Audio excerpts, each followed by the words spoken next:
निर्विकार निरंकार की आराधना में बैठे हुए थे महाराज। जैसे ही वो सुंदर श्याम सलोने के स्वरूप के वर्णन के बारे में सुना है महाराज, दोनों नेत्र खुल गए हैं और उठकर खड़े हो गए हैं। इतना सुंदर कौन है महाराज जिसका इतना बढ़िया सुंदर स्तुति से वर्णन किया है। जैसे ही महाराज सुना है उठकर खड़े हो गए, परंतु फिर सोचा अरे ऐसा निश्चित तो नहीं कि जो दिखने में सुंदर हो उसका वह अंदर से भी सुंदर हो। अरे कुछ लोग होते हैं जो दिखने में तो सुंदर होते हैं महाराज, पर स्वभाव से सुंदर नहीं होते। कुछ लोगों को देखो, देखने में तो महाराज इतने सुंदर लगते हैं, परंतु उनकी वास्तविकता देखो तो बंदर होते हैं। दिखने के सुंदर और अंदर से बंदर, ऐसे लोग भी होते हैं। यही सोच करके सुखदेव जी पुनः बैठ गए कि ना जाने इसका स्वभाव कैसा है, स्वरूप तो बहुत अच्छा है। शिष्य गए वापस गुरु जी के पास, गुरु जी हमने श्लोक सुनाया, सुखदेव जी खड़े भी हो गए थे परंतु फिर वापस बैठ गए। व्यास जी समझ गए अभी सिर्फ स्वरूप को जाना है, स्वभाव को नहीं जाना है, इसीलिए वह वापस बैठ गए हैं। कहा पुनः जाओ, एक और श्लोक याद कराया, कहा यह एक श्लोक और सुना करके आओ। सुंदर गए हैं, बढ़िया एक और श्लोक सुनाया है जिसमें भगवान के स्वभाव का वर्णन है महाराज। अहो वकीयम स्तन कालकूटम जिघांस यापा ययदात्व साध्वीं लेभे गतिं धात्रियुतां ततोऽन्यं कं वा दयालु शरणां व्रजेम। अहो आश्चर्य है महाराज, बकी अर्थात बकी की बहन पूतना क्या करने आई थी महाराज? स्तनम कालकूटम, अपने स्तनों में कालकूट विष लगा करके आई थी महाराज। क्यों? जिघान सयापा, भगवान को मारने के लिए। पर भगवान ने क्या किया?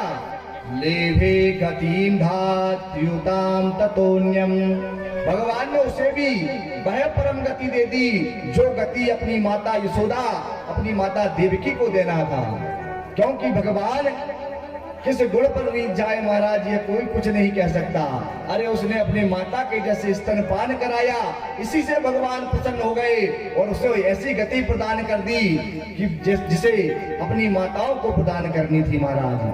जैसे सुखदेव महाराज ने सुना है कि इतना सुंदर, इतना स्वभाव है भगवान का। अरे जिसका स्वरूप इतना सुंदर है, उसका स्वभाव इतना सुंदर है। अब तो महाराज सुखदेव जी खड़े हो गए हैं, दौड़ते हुए शिष्यों के पास जाकर बोले वह कौन है, कितना सुंदर कौन है वह, मुझे उससे मिला दो। छात्रों ने, शिष्यों ने कहा कि मैं उन्हें नहीं जानता, परंतु मेरे गुरुदेव जानते हैं। उन्होंने उनके विषय में 18,000 श्लोक लिखे हैं। आपके गुरु कौन हैं? कहा व्यास जी महाराज। अब तो महाराज सुखदेव जी सोच रहे हैं जन्म से ही जिस पिता को छोड़ करके आ गया हूँ उसके पास कैसे जाऊं, परंतु महाराज अब नहीं रुका जा रहा। क्यों? क्योंकि दिल तो दीवाना हो गया है उस भगवान के स्वरूप को देखकर, भगवान के स्वभाव को देखकर, भगवान के भाव को देखकर। आज सुखदेव जी महाराज का दिल भगवान से लग गया है, अब तो रहा नहीं जा रहा है। सुखदेव जी महाराज गा उठे हैं, ओ मेरा दिल तो दीवाना हो गया मुरली वाले तेरा, मेरा दिल तो दीवाना हो गया मुरली वाले तेरा, मेरा दिल तो दीवाना हो गया मुरली वाले तेरा, मेरा दिल तो दीवाना हो गया मुरली वाले तेरा। मुरली वाले तेरा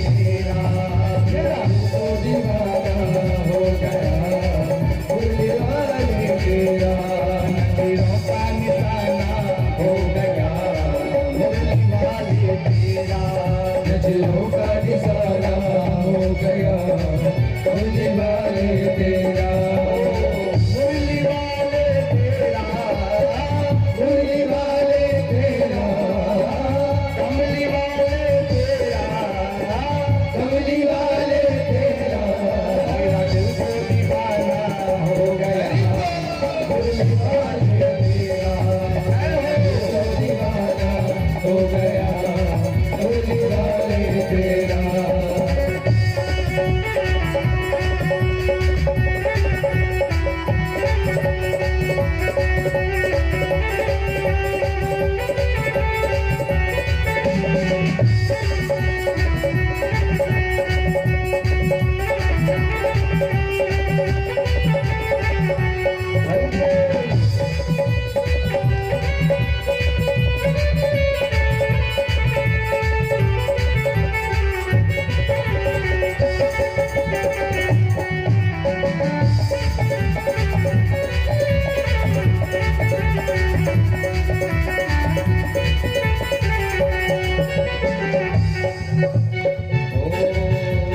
दीवानगी ने क्या क्या सिखाया, दीवानगी ने क्या क्या सिखाया, दीवानगी ने क्या क्या सिखाया, दीवानगी ने क्या क्या सिखाया, दुनिया छुड़ा के तुमसे मिलाया, दुनिया छुड़ा के तुमसे मिलाया, दीवानगी ने क्या क्या सिखाया, दीवानगी ने क्या क्या सिखाया, दुनिया छुड़ा के तुमसे मिलाया, दुनिया छुड़ा के तुमसे मिलाया। दीवाना जमाना हो गया मुरली वाले तेरा, दीवाना दीवाना हो गया मुरली वाले तेरा, मेरा दिल तो दीवाना हो गया मुरली वाले तेरा, मेरा दिल तो दीवाना हो गया मुरली वाले तेरा। तालियों के साथ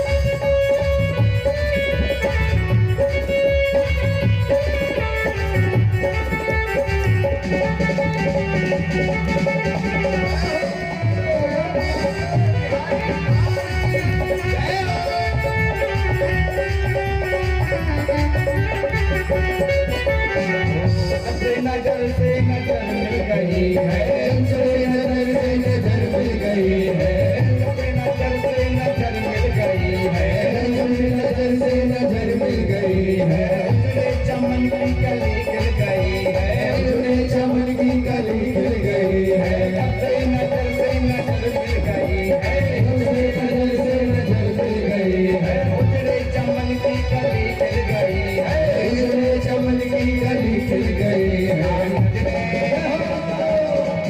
क्या नजरे मिलाना हो गया मुरली वाले तेरा, मेरा दिल तो दीवाना हो गया मुरली वाले तेरा, मेरा दिल तो दीवाना हो गया मुरली वाले तेरा, मेरा दिल तो दीवाना हो गया मुरली वाले तेरा।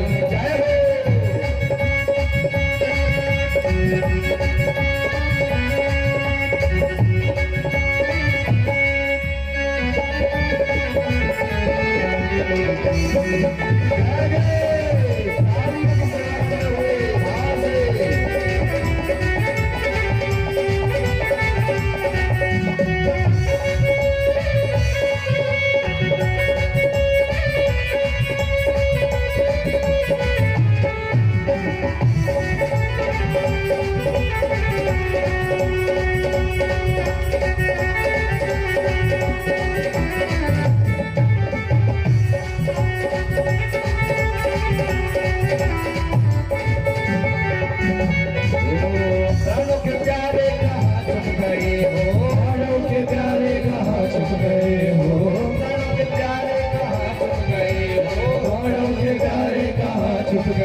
छुप गए हो, नैनों के तारे कहाँ छुप गए हो, नैनों के तारे कहाँ छुप गए हो। मुश्किल तराना हो क्या मुश्किल तराना हो गया मुरली वाले तेरा, मेरा दिल तो दीवाना हो गया मुरली वाले तेरा, मेरा दिल तो दीवाना हो गया मुरली वाले तेरा, मेरा दिल तो दीवाना हो गया मुरली वाले तेरा, तेरा दिल तो दीवाना हो गया मुरली वाले तेरा, मेरा दिल तो दीवाना हो गया मुरली वाले तेरा, मेरा दिल तो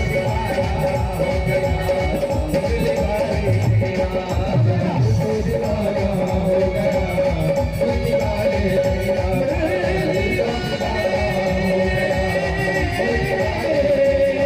मेरा दिल तो दीवाना हो गया मुरली वाले तेरा, मेरा दिल तो दीवाना आज तो महाराज सुखदेव जी का दिल दीवाना हो गया है उस बांके बिहारी की छटा देख करके। बोल बांके बिहारी लाल की जय हो। श्री सुखदेव भगवान की जय हो। ऐसे भक्त और भगवंत की कथा है महाराज। सुखदेव जी दौड़ पड़े अपने पिता व्यास जी की ओर, जाकर के चरणों को पकड़ लिया है पिताजी के। पिताजी भी व्यास जी अपने पुत्र को पाकर के प्रसन्न हो गए हैं। उन्होंने वह 18,000 श्लोकों में जो भागवत लिखी है अपने पुत्र सूत जी सुखदेव जी को प्रदान कर दी महाराज। और यही सुखदेव जी ने समय आने पर राजा परीक्षित को यही भागवत कथा श्रवण कराई है। सनकादि ऋषियों ने प्रश्न किया, महाराज सूत जी आखिर राजा परीक्षित को सुखदेव जी ने यह कथा क्यों सुनाई और राजा परीक्षित हैं कौन? तब श्री सूत जी महाराज कहते हैं, यदा मृधि कौरव संजयानाम वीरेश्वतो वीर गति गतिषु मृगोदरा विद्वगता विमर्शा भगिनोरुदंडे धृतराष्ट्रपुत्रे। महाराज महाभारत का युद्ध हो चुका है।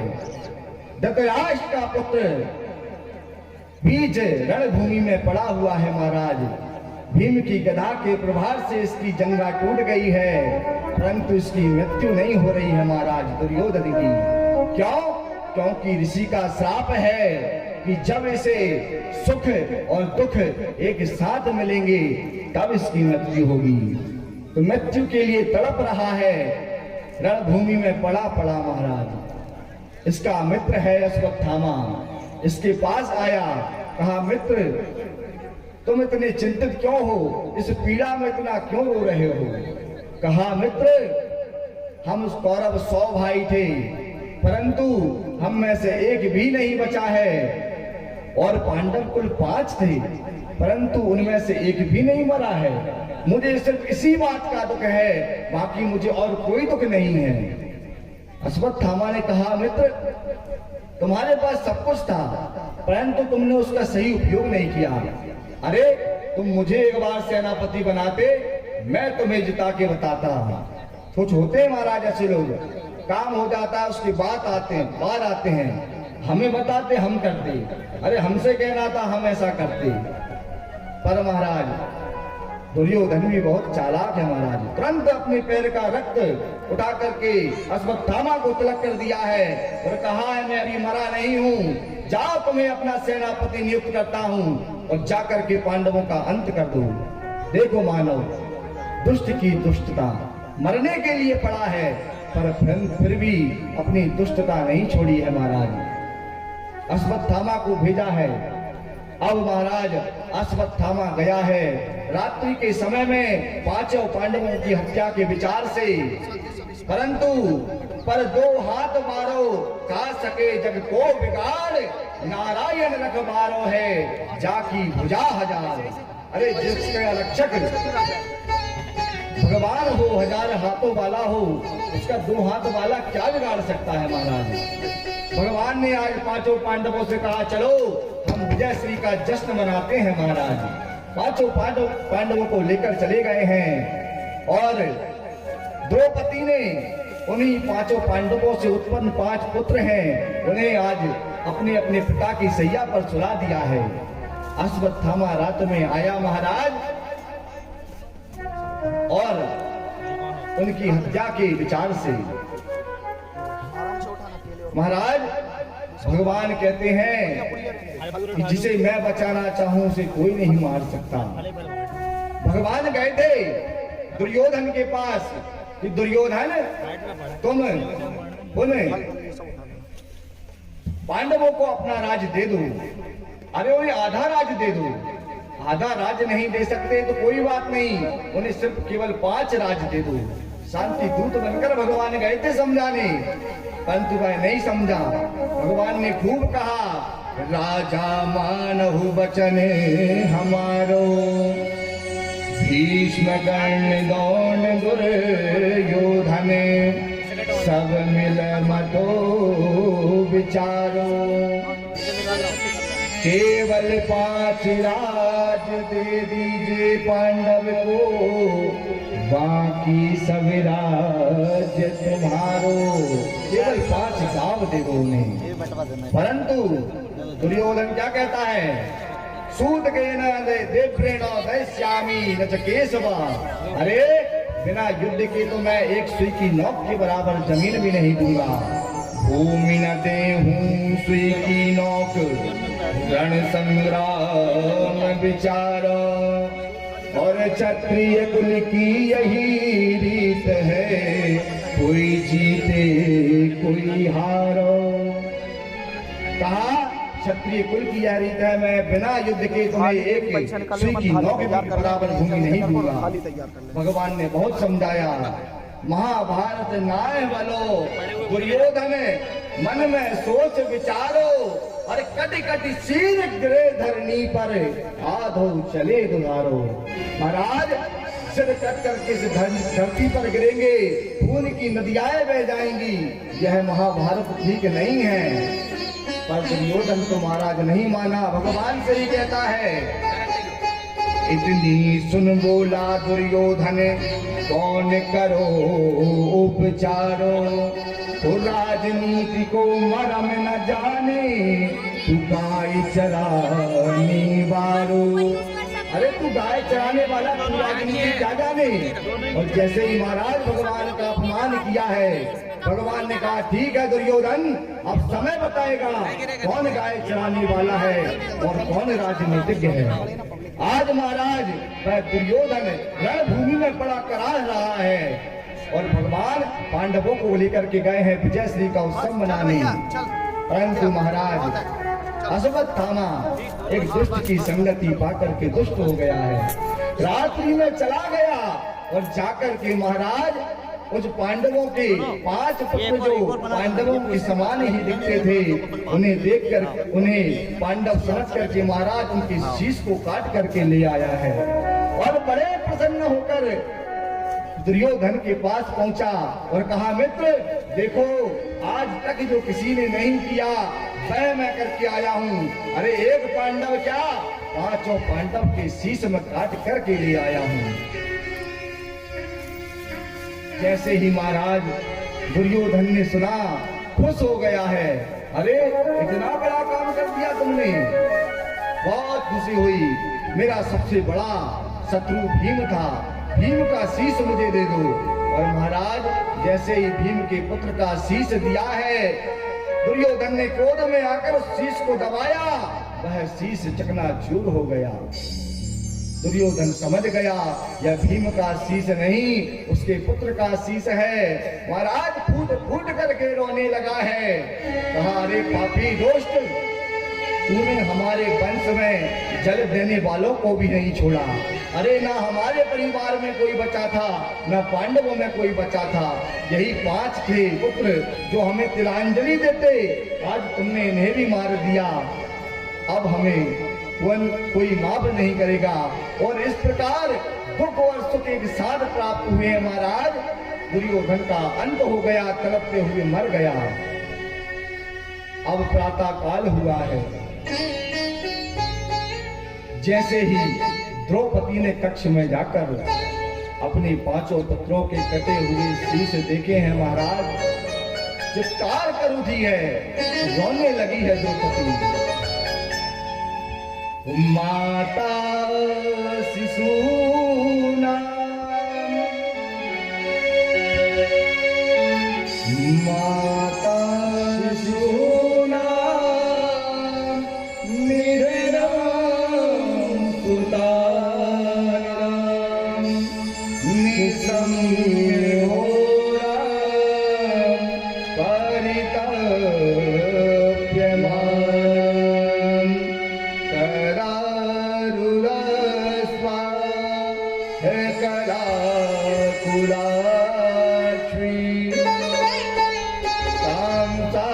तात्पयन्या किरीटमाली। रोने लगी है महाराज। द्रौपदी अपने पुत्रों को शीश को कटा हुआ देख करके चित्कार कर उठी है।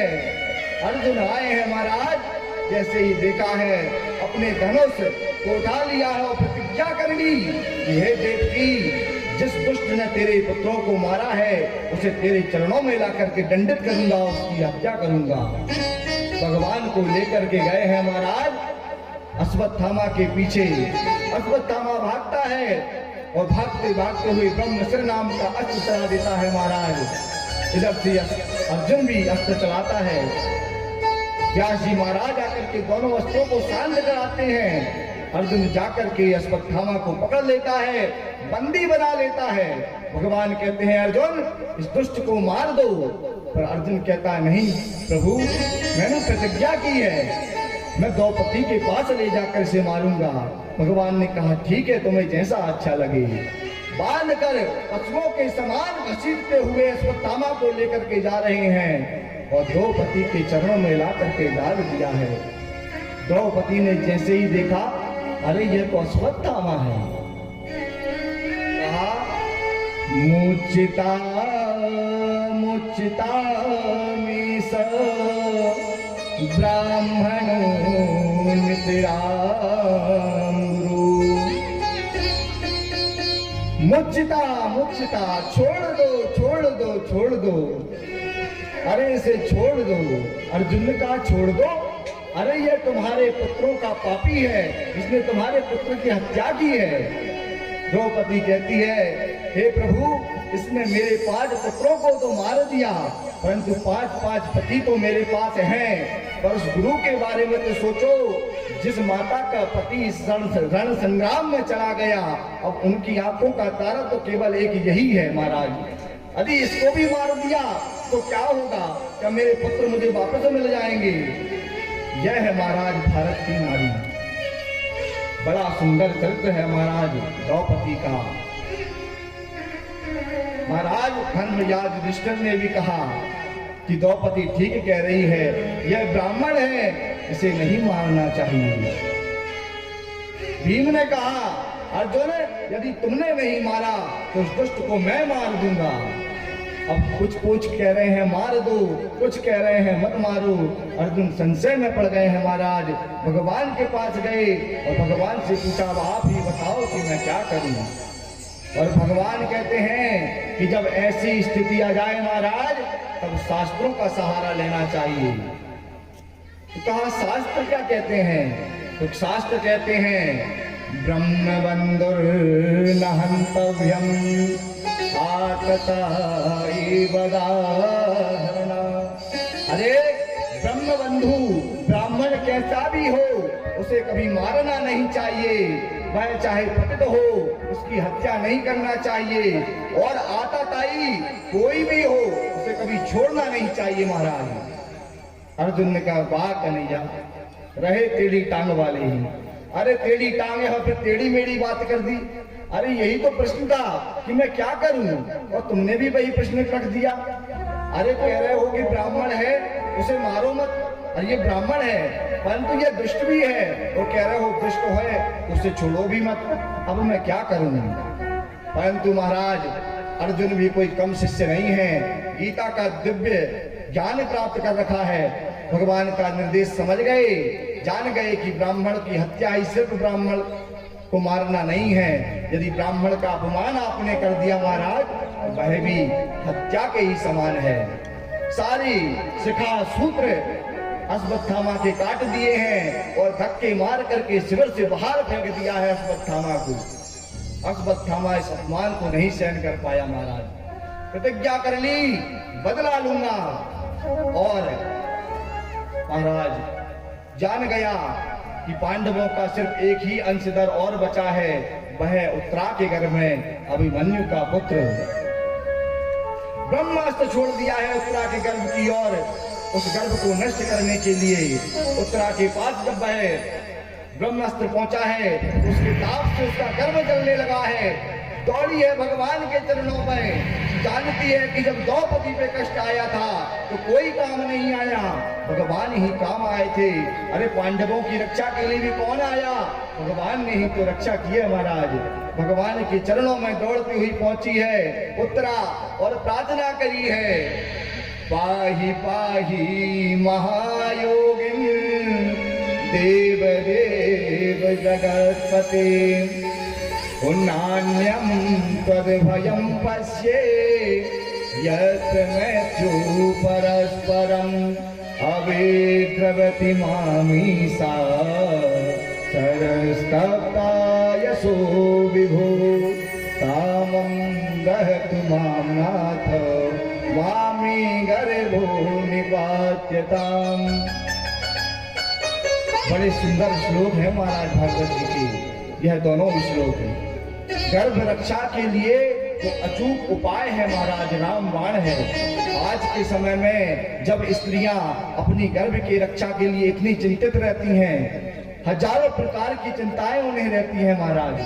गर्भ के समय गर्भ नष्ट हो जाते हैं, अत्यंत पीड़ा होती है, परंतु यह 2 श्लोक का यदि महिला प्रत्येक दिन नियम से पाठ करती है गर्भकाल के समय, तो भगवान स्वयं नारायण उसके गर्भ की रक्षा करते हैं महाराज। बहुत सिद्ध मंत्र है। उत्तरा ने भगवान से 2 श्लोकों में प्रार्थना की, पाहि माम, हे महायोगी देव देव मेरे गर्भ की रक्षा करो। अरे यहाँ तो परस्पर सब एक दूसरे की मृत्यु का कारण बने हुए हैं, हे प्रभु आप मेरे गर्भ की रक्षा करें, मेरा कुछ भी हो जाए मेरे गर्भ का मेरा गर्भ नष्ट ना हो पाए। जब ऐसी प्रार्थना महाराज उत्तरा ने करी है, भगवान ने तुरंत अंगुष्ठ के बराबर अपना स्वरूप धारण कर उत्तरा के गर्भ में प्रवेश किया है और अपनी कुंडली गदा को घुमा करके उस ब्रह्म अस्त्र से उस बालक की रक्षा करी है। यह बालक कौन है महाराज, यह बालक स्वयं परीक्षित ही है, जिनकी भगवान ने रक्षा करी है। और गर्भ रक्षा करने के बाद में भगवान जाने को तैयार हुए अपनी द्वारिका नगरी वापस। कुंती माता ने भगवान को देखा है और देख करके प्रार्थना करने लगी है, कृष्णाय वासुदेवाय हरये परमात्मने प्रणतः क्लेशनाशाय गोविंदाय नमो नमः। कृष्णाय वासुदेवाय देवकी नंदनाय च नंद गोप कुमाराय गोविंदाय नमो नमः। कहा महाराज प्रभु आपके चरणों में बारंबार प्रणाम है, हे कन्हैया, हे श्याम सुंदर, हे मोहन। कुंती मैया बड़ी सुंदर भगवान की स्तुति कर रही है महाराज। भगवान कहते अरे बुआ ये आप क्या कर रही हो, अरे आप तो मेरी बुआ हो और आप मुझे मेरी स्तुति कर रही हो, मुझे प्रणाम कर रही हो। कुंती मैया कहती हैं कन्हैया मैं जानती हूँ तुम वसुदेव के पुत्र हो और वसुदेव मेरा भाई है, परंतु मैं ये भी जानती हूँ कि तुम वसुदेव के 8वें पुत्र हो जो नारायण के अवतार हो, इसलिए मैं तुम्हारी प्रार्थना कर रही हूँ। मुझे आप अपनी प्रार्थना करने दीजिए। अरे आपने मेरे बच्चों की पग पग पर रक्षा करी है। भगवान ने कहा मैंने कब रक्षा करी हुआ? कुंती माता कहती है अरे जब मेरे पुत्र को लड्डू में विष मिलाकर दे दिया तो तब किसने रक्षा करी? तुम ही ने की है कन्हैया।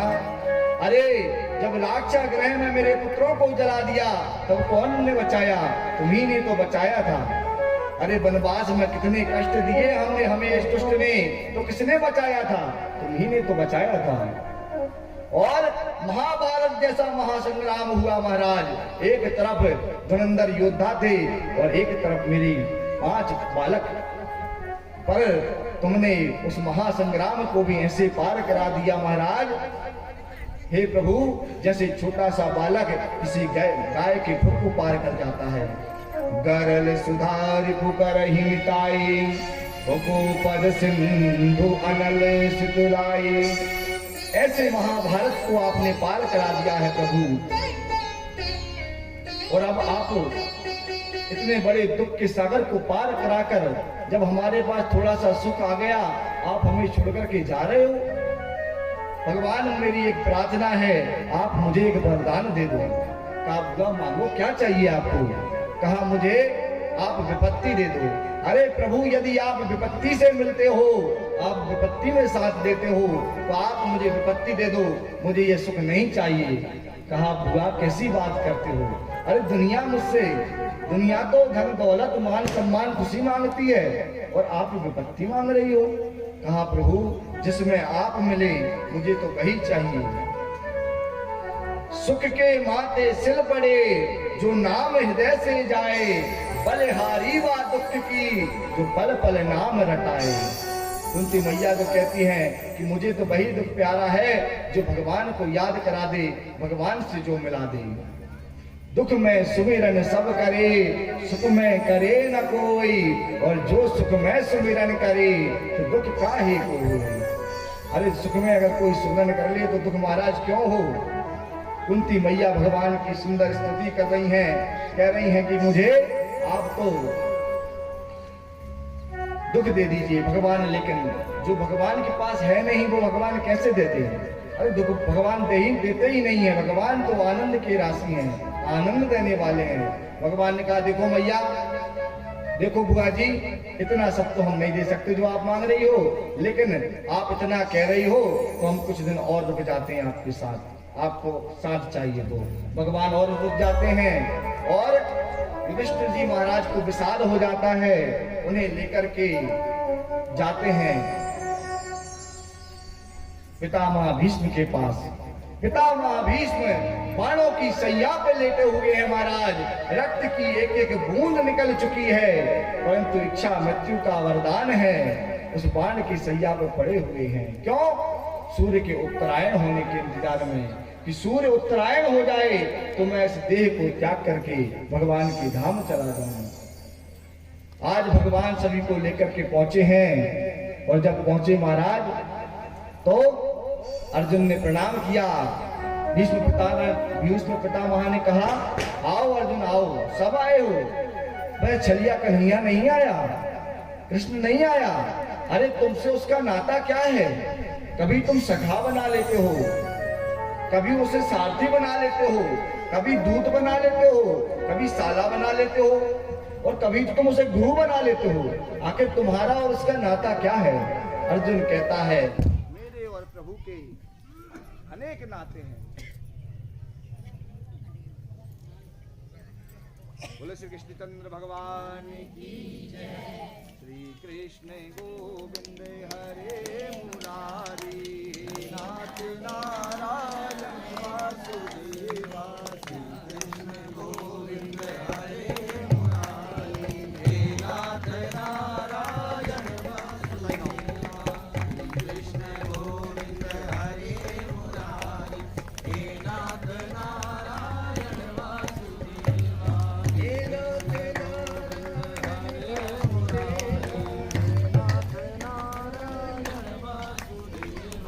श्री श्री कृष्णचंद्र भगवान की। महाराज बताते हैं कि भगवान से तो अनेकों नाते हैं। अरे भगवान से तो जो नाता बनाओ भगवान हमारे बन जाते हैं, जो आपने भालू। तो कहा कहाँ है वह? कि आपके सिर के पीछे खड़े हैं। कहते सिर के पीछे क्या कर रहे हो प्रभु? सामने आओ। अरे जब सामने आओगे तभी तो जीव का कल्याण होगा। भगवान सामने आते हैं। भगवान कहते हैं इन्हें विषाद हो रहा है, आप इन्हें ज्ञान दें। तो बहुत सुंदर ज्ञान देते हैं। दान धर्मान राज धर्मान मोक्ष धर्मान विभागसा। दान धर्म राज धर्म मोक्ष धर्म के बारे में बताते हैं। बड़ा सुंदर उपदेश देते हैं। दान धर्म के बारे में बताते हैं। कहते हैं दान की 3 गति है महाराज धन की। या तो उसका भोग कर लो, या फिर उसका दान कर दो, या फिर उसको विनाश कर दो। वो विनाश को प्राप्त हो जाएगी, क्योंकि धन की 3 गति है, दान, भोग और विनाश। पर कहते हैं सोई धन धन्य प्रथम गति जाकी। अरे वही धन ही धन्य है जिसकी प्रथम गति हो जाए महाराज, जो भगवान का धन भगवान के काम में आ जाए। बड़ा सुंदर सभी धर्मों के बारे में उपदेश दिया है। भगवान से प्रार्थना करिए कि भगवान अब तो इस जीवन की भी अति हो गई है, अब तो आप हमें अपने चरणों में स्थान दे दें। बड़े सुंदर प्रार्थना की है। पुष्प थे नहीं तो पुष्प तागता छंद में ही भगवान की स्तुति करने लगे हैं। इतिमति रूप कल्पिता वितीष्णा भगवती सात्वत पुंगवे विभूमि। इतिमति रूप कल्पिता वितीष्णा भगवती सात्वत पुंगवे विभूमि। इतिमति रूप कल्पिता वितीष्णा भगवती सात्वत पुंगवे भगवती रूपी कल्पिता विदेशना भगवती शाश्वत पुंगवे विभूमि। सुख मुख गति वचे हर तुम जगते में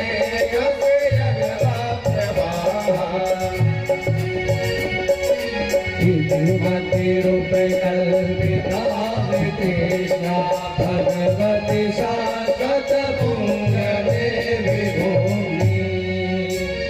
बड़ी सुंदर प्रार्थना की है। प्रभु मेरी एक पुत्री है। कहा कौन? आपकी कौन पुत्री है? अरे आपकी तो कोई पुत्री है ही नहीं। तब कहा है कि मेरी मति रूपी है पुत्री, आपकी पत्नी बना लीजिए इसे और आप इसके पति बन जाइए। यह वितृष्णा है, इसमें कोई तृष्णा नहीं है। और ऐसी महाराज स्तुति करी। महाभारत को याद करते हुए आज श्री भगवान के चरणों में अपने प्राण रूपी पुष्प को अर्पण कर दिया है और भगवान सब पर दया करके अपने धाम को गए हैं। और कुछ दिनों के बाद में जब अर्जुन वापस आए, आकर के बताया कि भगवान तो अपनी लीला स्मरण की और भगवान के धाम चले गए हैं महाराज। और भगवान अपने धाम को चले गए हैं। जब यह बात माता कुंती ने सुना तो माता कुंती भी महाराज तुरंत अपने देह को त्याग दिया और भगवान के धाम चली गईं। 5 पांडव ने भी परीक्षित जी को राज दिया है और स्वर्गारोहण के लिए चले गए हैं, स्वर्गारोहण किया है और एक एक करके 5 ने अपनी देह भी त्याग दी है महाराज। परीक्षित राजा बने हैं, परीक्षित ने राज किया है महाराज। एक दिन परीक्षित जी महाराज अपने राज के निरीक्षण के लिए गए हैं कि मेरे राज्य में क्या चल रहा है, मैं देख करके तो आऊं महाराज। और जाते हुए देखा कि एक काला नाटा पुरुष एक बैल और एक गाय को मार रहा है। उस बैल के महाराज 3 पैर टूट गए हैं और उस गाय को वह मार रहा है। जैसे ही यह दृश्य देखा तुरंत अपने बाण को निकाल लिया, धनुष को निकाल लिया और ललकारा उस पुरुष को, हे दुष्ट, तुम कैसे इस गाय और बैल पर अत्याचार कर सकते हो।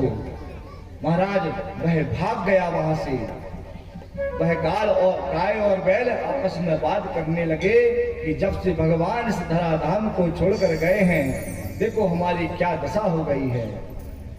सुखदेव परीक्षित ने जब यह सुना तो कहा, तुम दोनों कौन हो और ये तुम्हें कष्ट कौन दे रहा था? वह बैल बोला, अरे कौन किसे कष्ट देता है, सभी अपने सुख दुख के कारण ही तो अपने दुखों को भोगते हैं। जैसे ही यह वाक्य सुना परीक्षित समझ गए यह कोई और नहीं, साक्षात धर्म ही है। क्यों? क्योंकि कलयुग के प्रभाव से धर्म के 3 पैर नष्ट हो गए हैं, सिर्फ एक पैर के बल पर धर्म खड़ा है, दान की अपेक्षा। और यह जो गाय है, यह गाय भी कोई और नहीं, यह धरणी ही गाय के स्वरूप में खड़ी है। और जो काला पुरुष जो इन दोनों को मार रहा था, यह कोई और नहीं, कलयुग था महाराज, जो इन दोनों को कष्ट दे रहा था। अब तो कलयुग को मारने के लिए परीक्षित जी महाराज आगे बढ़े हैं, तो कलयुग आकर के परीक्षित जी के चरणों में गिर गया, शरणागति ग्रहण करी है। परीक्षित जी ने कलयुग को माफ किया है और कहा है, तुम मेरे राज्य को छोड़ करके चले जाओ। कलयुग कहता है, महाराज मैं कहाँ जाऊं? अरे चारों ओर तो आप ही का राज है, कहाँ जाऊंगा मैं, कहाँ रहूंगा? परीक्षित जी से कहा, मुझे कोई स्थान दे दो मैं जहां रहूं। परीक्षित जी ने 4 स्थान दिए। पहले दूतम पानम प्रिया सुना, अरे जहां जुआ खेला जाता है, जहां दारू पी जाती है, जहां स्त्रियों के साथ रमण किया जाता है, ऐसे स्थानों पर दूषित जहां और एवं जहां पर हिंसा होती है, ऐसे स्थान प्रदान किए हैं। कलयुग कहता है, महाराज आपने सिर्फ मेरे दोषों को देखा, अरे मेरे गुण के बारे में आपने नहीं सोचा? अरे मुझ में भी कोई गुण है। कहा, कौन सा गुण है?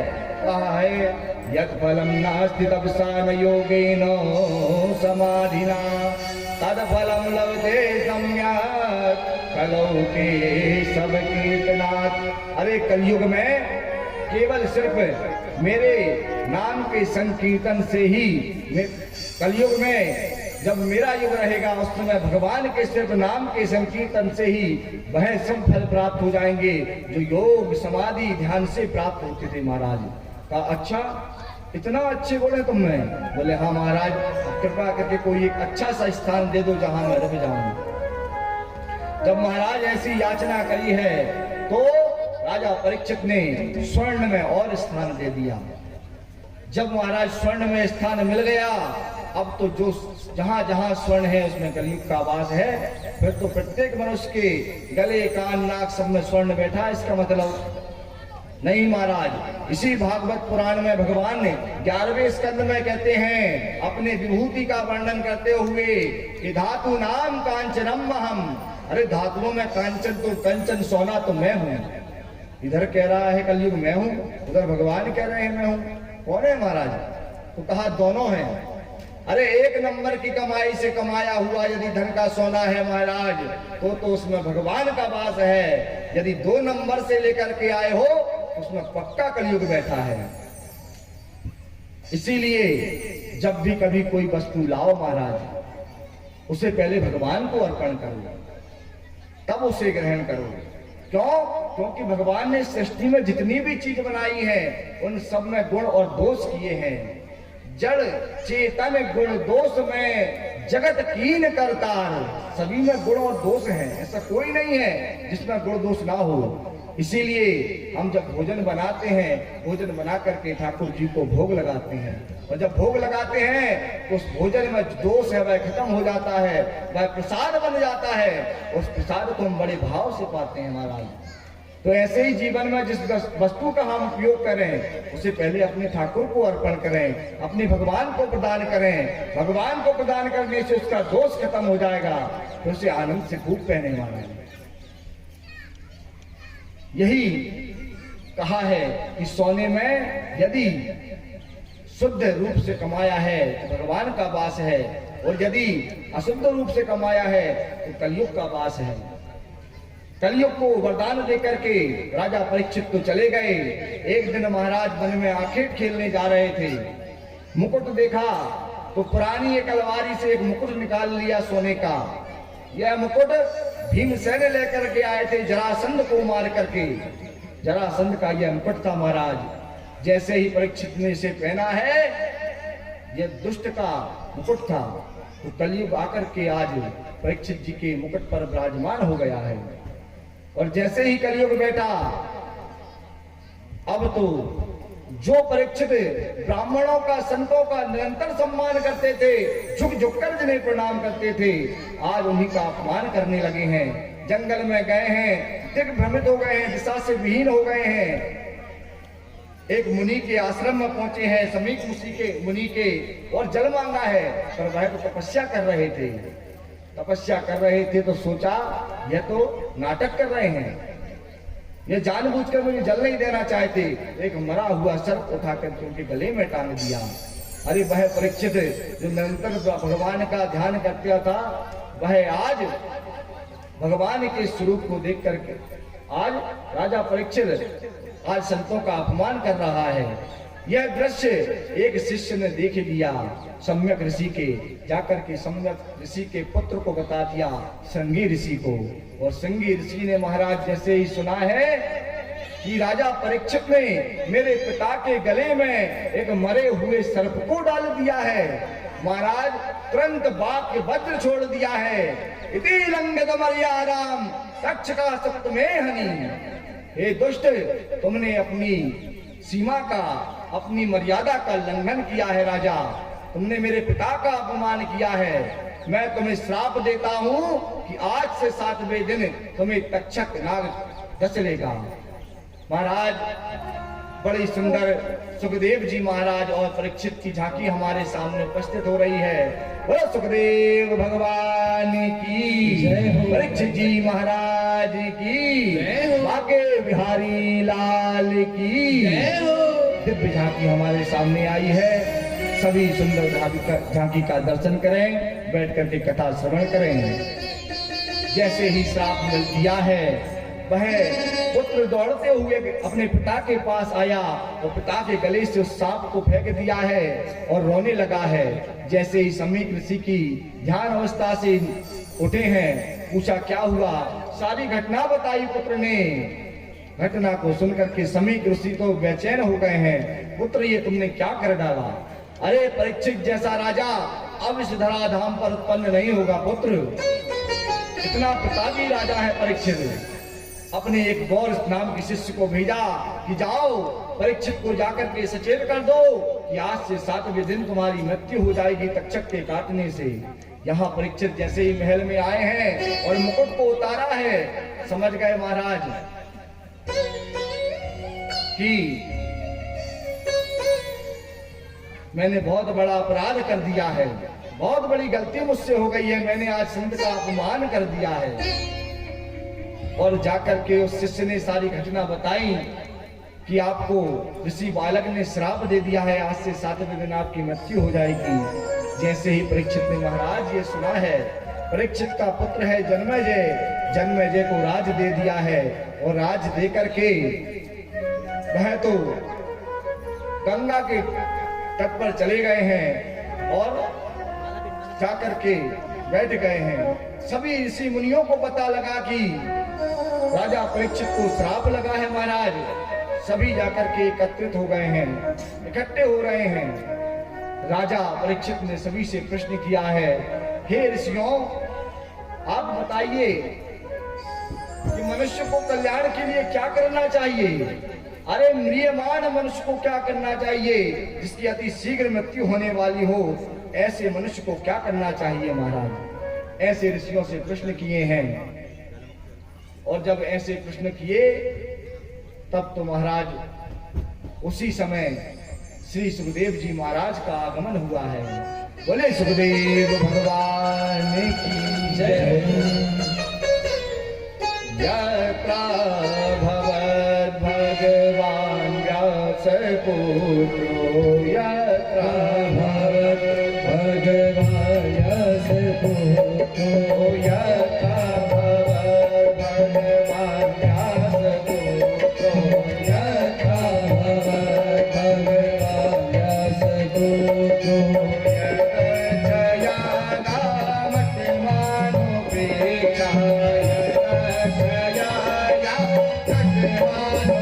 क्या आलस रे गो निज लाभ दोषो आलस रे गो निज लाभ दोषो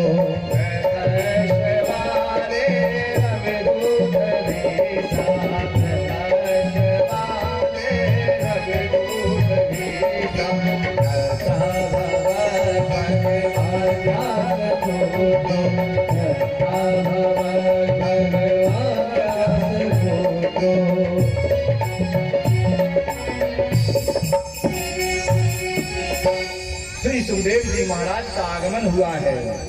श्री सुखदेव जी महाराज बड़े सुंदर हैं, 16 वर्ष की आयु है महाराज, परंतु ऐसे जान पड़ते हैं देखने में जैसे 8 वर्ष का ही बालक है। कोई विकार नहीं है शरीर में, कोई ग्रंथि नहीं है शरीर में, निर्विकार हैं और दिगंबर अवस्था में है महाराज। ऐसे श्री सुखदेव जी आज आए हैं। सुखदेव जी के विषय में कहा जाता है कि ऐसे अवधूत हैं, ऐसे परमहंस हैं महाराज कि जन्म हुआ और जन्म होते ही वन की ओर चले गए हैं। सुखदेव जी को, व्यास जी को पुत्र मोह हुआ है सुखदेव जी के लिए, तो और अपने पुत्र के पीछे व्यास जी महाराज दौड़े हैं कि रुक जाओ पुत्र रुक जाओ, परंतु सुखदेव महाराज नहीं रुके हैं। अरे वृक्षों की आत्माओं से अपनी आत्माओं को मिला लिया, सारे वृक्ष कह उठे हैं सुको हम भी सुख हैं। व्यास जी महाराज समझ गए यह कोई साधारण पुरुष नहीं है, अरे यह तो सभी जगत का पुत्र है महाराज। ऐसे श्री सुखदेव जी महाराज हैं। आज परीक्षित के लिए वह पधारे हैं। परीक्षित ने सुखदेव जी महाराज से प्रश्न किए हैं, आज सुखदेव और परीक्षित को मिलने दो। जैसे ही सुखदेव जी आए हैं, परीक्षित जी महाराज ने उनका पूजन किया है, उनका वंदन किया है, सत्कार किया है, उचित आसन पर बिठाकर उन्हें नमस्कार किया है। आज की मंगलमय कथा को यहीं विश्राम, सभी लोग आकर के पूजन करें, दिव्य संकीर्तन होगा, उसके बाद में आरती होगी। सभी लोग पूजन करके आरती में सम्मिलित होने के बाद में फिर यहाँ से जाएंगे। आइए सभी लोग, ऐसे व्यास जी महाराज जिनने हमें यह सुंदर भागवत रूपी कथामृत प्राप्त किया है, उनके गुणों को गाएं। सभी एक एक करके आते जाएं, सुखदेव और व्यास जी महाराज का पूजन करते जाएं। सभी भक्तजन, माताएं, बहनें, सज्जन जो भी भगवान व्यास जी का, परीक्षित जी का और सुखदेव जी का पूजन करना चाहते हैं, क्रमशः एक एक करके यहाँ पधारें और सुखदेव जी का, परीक्षित जी का पूजन करें, वंदन करें, उनका आशीर्वाद प्राप्त करें। बोले बांके बिहारी सरकार की, सुखदेव भगवान की जय हो। ओ हरि की कथा सुनाने वाले, प्रभु की कथा सुनाने वाले, हरि की सुनाने वाले, प्रभु की कथा सुनाने वाले, तुमको लाखों प्रणाम, तुमको लाखों प्रणाम, तुमको लाखों प्रणाम, तुमको लाखों प्रणाम। सुनाने वाले, प्रभु की कथा सुनाने वाले, हरि की कथा सुनाने वाले, प्रभु की कथा सुनाने वाले, तुमको लाखों प्रणाम, तुमको लाखों प्रणाम, तुमको लाखों प्रणाम, तुमको लाखों प्रणाम।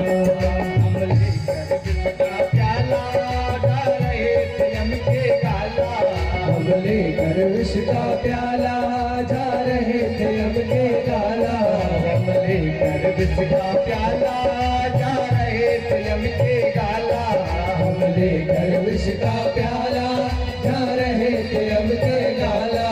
हो राह बताने वाले, हो राह बताने वाले, हो राह बताने वाले, तुमको लाखों प्रणाम, तुमको लाखों प्रणाम, तुमको लाखों प्रणाम, तुमको लाखों प्रणाम। हरि की कथा सुनाने वाले, प्रभु की कथा सुनाने वाले, हरि की कथा सुनाने वाले, प्रभु की कथा सुनाने वाले तुमको लाखों प्रणाम, तुमको लाखों प्रणाम, तुमको लाखों प्रणाम, तुमको लाखों प्रणाम। हरि बोल। जय हो। तालियों की सेवा करते हुए, भगवान का ध्यान करते हुए।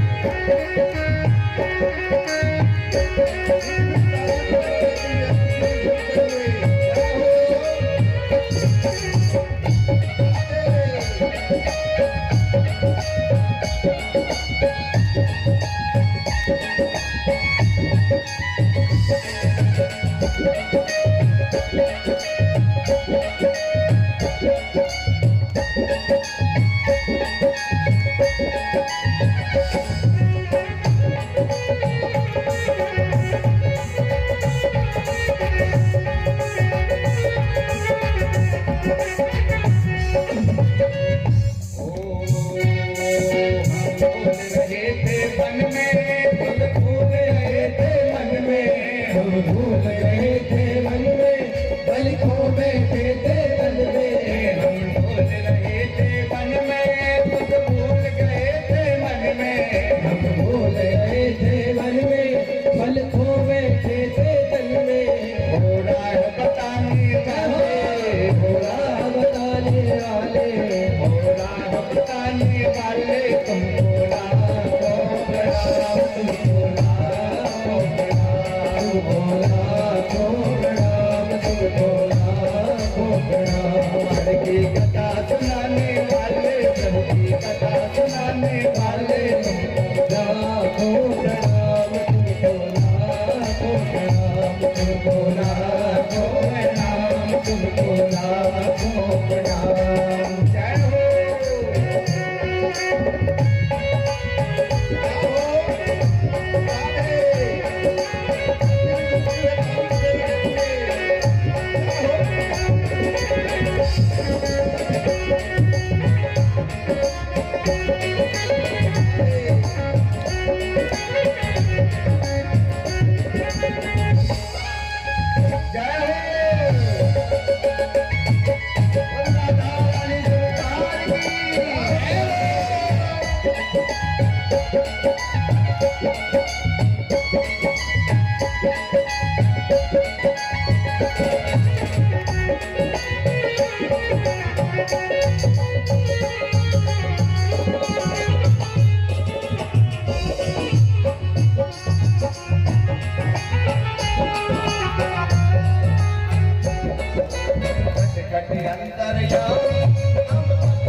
सुनाने वाले, प्रभु की कथा सुनाने वाले, प्रभु की कथा सुनाने वाले, प्रभु की कथा सुनाने वाले, तुमको लाखों प्रणाम, तुमको लाखों प्रणाम, तुमको लाखों प्रणाम, तुमको लाखों प्रणाम।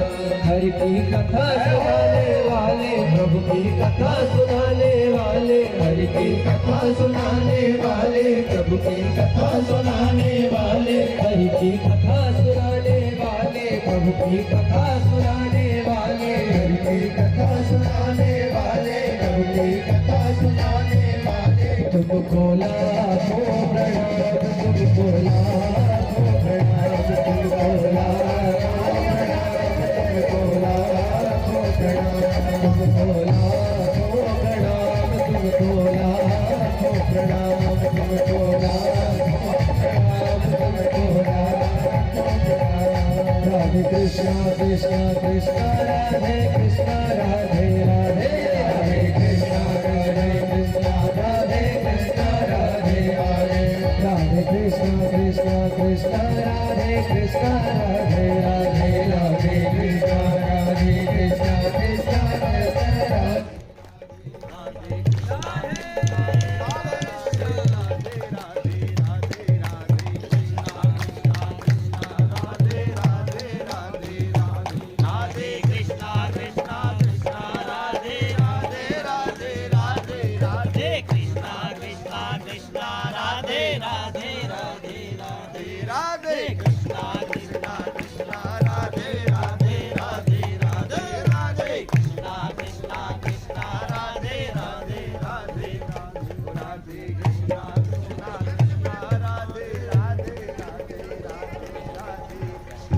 कृष्णा कृष्णा कृष्णा राधे राधे राधे।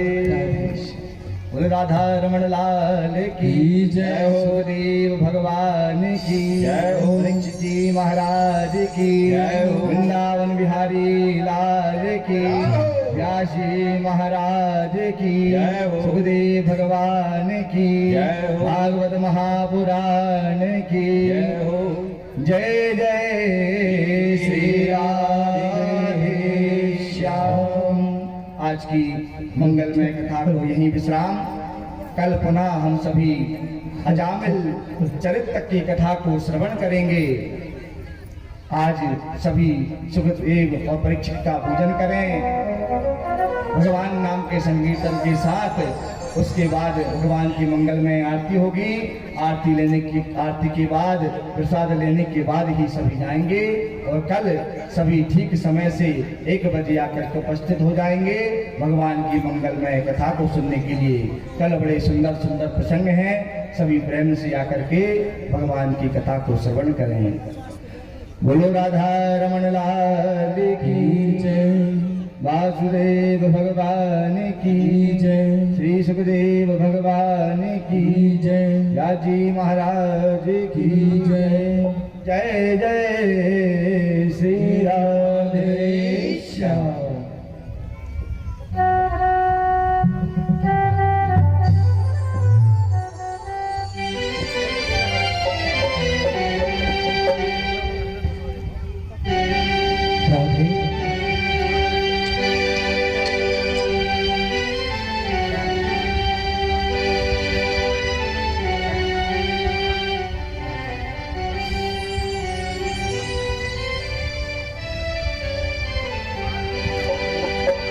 राधे राधे नाम जपत है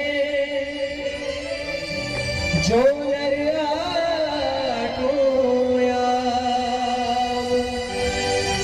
राधे राधे राधे राधे राधे राधे नाम जपत है जो नर आठोया।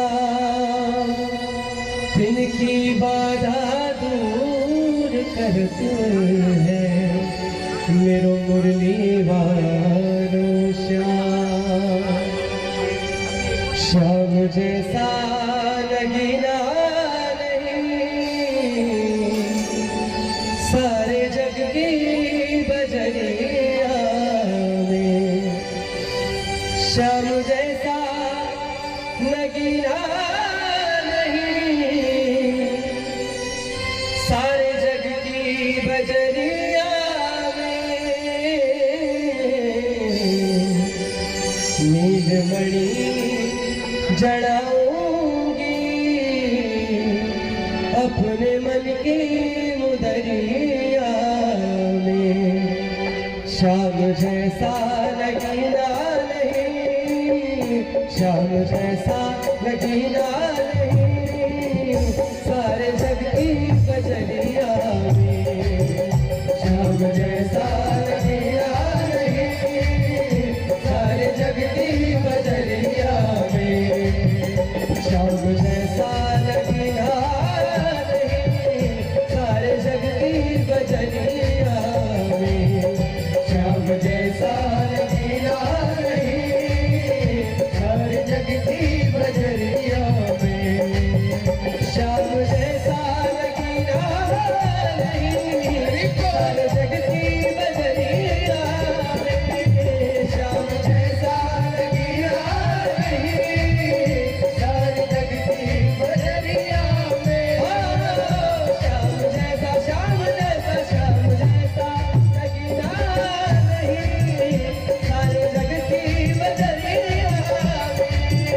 श्याम जैसा लगीना नहीं सारे जग की बजरिया में। नीलमणि जड़ाएंगे, नीलमणि जड़ाएंगे अपने मन की मुदरिया में। नीलमणि जड़ाएंगे अपने मन की मुदरिया में।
उनकी मूरत बसाएंगे, उनकी मूरत बसाएंगे, नैनों की पुतलिया में श्याम जैसा लगेगा नहीं, सारे जग की बजरिया में श्याम जैसा लगेगा नहीं, सारे जग की बजरिया में श्याम जैसा लगेगा नहीं, सारे जग की बजरिया में।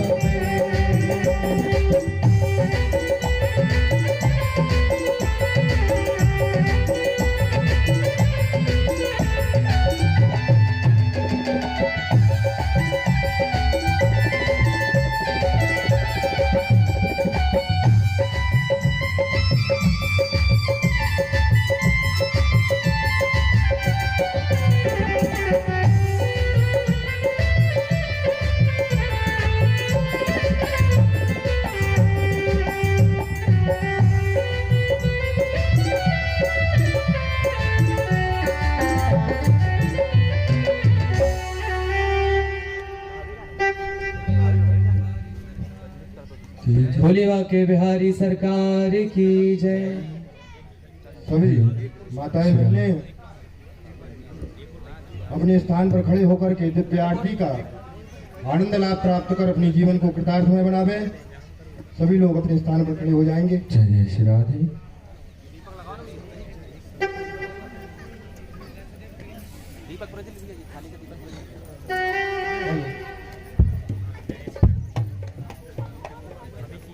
हेलो।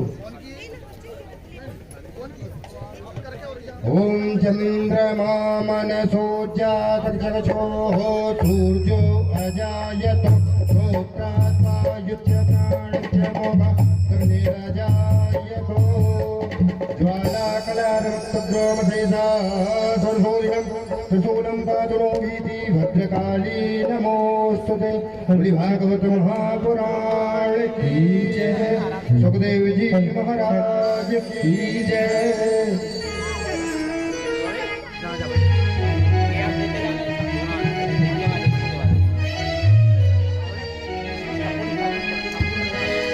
शिवा के बिहारी तेरी आरती गाओ, बाके बिहारी तेरी आरती गाओ, श्याम सुंदर तेरी आरती गाओ, श्याम सुंदर तेरी आरती गाओ, आरती गाओ प्यारे आपको मनाओ, आरती गाओ प्यारे आपको मनाओ, आरती गाओ प्यारे आपको मनाओ, आरती गाओ प्यारे आपको मनाओ, बाके बिहारी तेरी आरती गाओ, बाके बिहारी तेरी आरती गाओ। मोर मुकुट प्यारे शीश पे सोहे, मोर मुकुट प्यारे शीश पे सोहे, प्यारी बंसी मेरो मन मोहे, प्यारी बंसी मेरो मन मोहे, प्यारी बंसी मेरो मन मोहे, प्यारी बंसी मेरो मन मोहे। देख छवि बलिहारी जाओ, देख छवि बलिहारी जाओ, श्री बाके बिहारी तेरी आरती गाओ, श्री बाके बिहारी तेरी आरती गाओ। चरणों से निकली है गंगा प्यारी, चरणों से निकली है गंगा प्यारी, जिसने सारी दुनिया तारी, जिसने सारी दुनिया तारी, उन चरणों के दर्शन पाओ, श्री बाके बिहारी तेरी आरती गाओ। दास अनाथ के नाथ आप हो, दास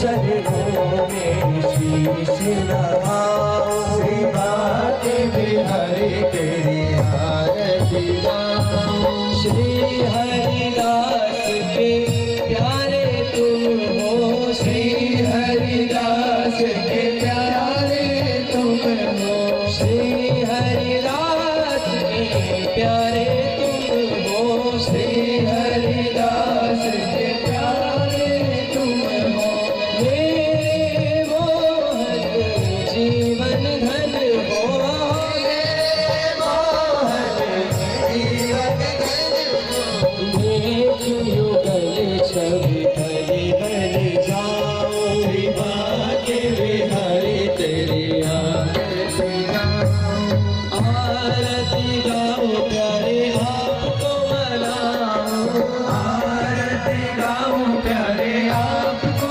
मनाओ आरती गाओ प्यारे आपको मनाओ आरती गाओ प्यारे आपको मनाओ आगे